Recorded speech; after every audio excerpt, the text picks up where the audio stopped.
Hey,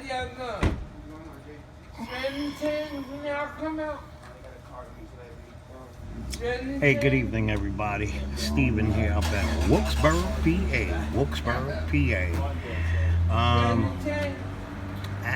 Let me see. How am I going to title this video? As you see, I'm shooting a video. This is a local gas station across the street from my home. I pretty much come here for my fuel, my cigarettes, my coffee, my newspaper. Forget about it. Pretty much when you have a convenience store across the street from where you live at, you kind of take advantage. All right. You take, oh, look at this. The guy from the store is about to whip this guy's ass. And why? Because this guy is outside every goddamn day asking people for money. And that's hurting us. It's got to be hurting the gas station because you bad. It's got to be hurting the gas station because, I mean, people, like I said, I come here every day to get my coffee, my paper, and this guy has been here for the past 2 months now. And, you know, I sympathize. I sympathize with anybody who's out there who's going through financial problems. We basically all are, okay? You know, I'm self-employed, so it's like it's a hustle, you know? And this guy here, the first time I seen him, yeah, I ain't gonna lie, I threw him a buck. You know, I says, you know, damn, the guy is outside the gas station asking people for money. I said, you know, let me throw him $1. That's kind of like you're trying to do something good. But and then this guy is making it it's like his job, you know. And you hear the stories of, you know, there are people. He's back out there again. You hear the stories that there are some people that are doing this as a job. I don't know how long he's here, but you know, you think about it. You could be here 8 hours or whatever, and make a couple of $100 just standing over here asking people for change or whatever. But again, I say people were complaining to the store that you know, you come here for your fuel and your snacks or whatever it may be, you don't want to be harassed, okay? Some people may not see it that way, but I come over here, I don't, every day, you know, like I told the guy, the first time I saw him, yes, here's $1. Then the next time I was like, no, this can't be a habit. You know, I'm out here breaking my back to make $1. And you could do the same, you know. I mean, as you can see, he doesn't look like he's handicapped.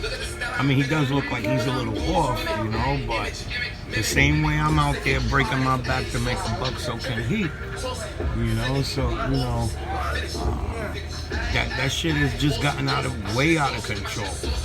And then, now it's just him, but 2 months ago there was a Spanish guy that was here with a homemade sign that said, what the hell, the sign said something, he was homeless, I forget what, but the Spanish guy, right, this is the funny part, the Spanish guy said, let me see if I could throw, you know, because he was young, he looked like he was like 25 or whatever, and I said, let me see if I could put some money in his pocket, give him a job. He worked one day with me, moving a family from one location to the next, and I think he made almost $100. So it was a short day. I think he put in like maybe 6 hours, something like that. Close to $100 he made. Then I told him, you know, I could put you on for like 2-3 days out of the week, and you know, give him an opportunity to earn the money, not to stand out here in front of the gas station and beg people, but you're earning your money. Well, let's just say the next day he was a no-show. The following couple of days he was a no-show. And in my opinion, I felt like this guy, this is my opinion now. He must have thought, well, why should he break his back to make almost $100 when he could sit out here and make double that by just asking? So I myself, I don't know, maybe if it wasn't for pride, maybe I'd be out here doing the same shit, because I'm tired of breaking my back. I'm at that point where I'm getting, my body is shot. You're lifting furniture, going up flights of stairs, and blase. And I don't want anybody to think that I'm heartless or anything like that, but at a certain point, you gotta, I don't know, you gotta nip it at the bud, let's say. And the same way I go out there, and I've been self-employed now since 2005. Wow, we're in 2019. 2005. It's been a long time. It's been a long time, and I've survived. With it ain't luck. It is not luck at all. I'm out there doing what I'm supposed to do, letting people know that I have equipment, that I have manpower, and my rates, and standing behind my work. And I've been fortunate,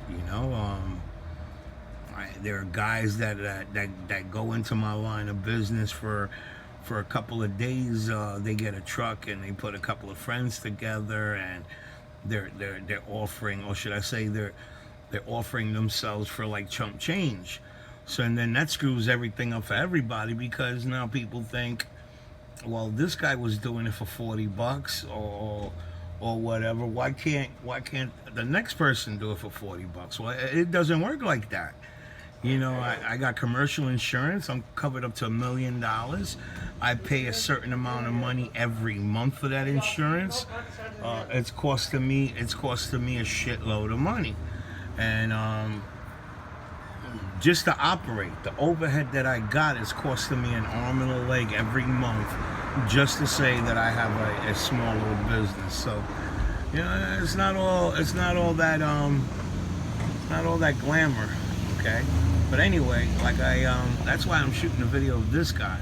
Then I've heard the stories, and I think I'm waiting for him. I'm hoping that he leaves soon, because I've heard, I forget who the hell it was that told me this, but I heard he's got a nice vehicle, and he lives in a nice home. And I want to see if this guy really screwed up in the game, or is this a hustle that he's doing? Because this is way out of control. But I want to see. I want to see if I don't know. You can tell he's a little off. I know he don't seem like he's playing with a full deck. And again, I don't want people to think, oh, Steven is heartless or whatever. No, there's got to be a point where you put your foot down and you say, it's. I could see if he had missing a limb or where you could see that he can't work or whatever, and then you say, okay, I could see he needs help or whatever, because he's not physically able to work. But no, that son of a gun is he looks in good condition. As you see, when the guy came out the store chasing him with the bat or stick or whatever it was, he moves very well. Okay, so I'm gonna see. I'm gonna hang out for a little bit. I want to see. So I'm gonna shut this video off now, and I'm gonna shut the video off. I'm gonna shut the video off now to save some time, and then I want to follow him. I want to see if it's true that this son of a gun's got a nice car and a nice house or whatever. I'll turn the video back on in a little bit. Alright, so there'll be a part 2 to this video, and it'll give me time to think of a title for this video. Pardon me? Right. See what I mean? People come here to get their groceries or whatever the case may be. And I mean, there are some good people out here. There's some people here that got hard, and they'll, here's a buck or two or whatever. But they're just people that just don't want to be bothered. But let me shut the video down now, and there'll be a part 2. All right, I'll be back in a little bit.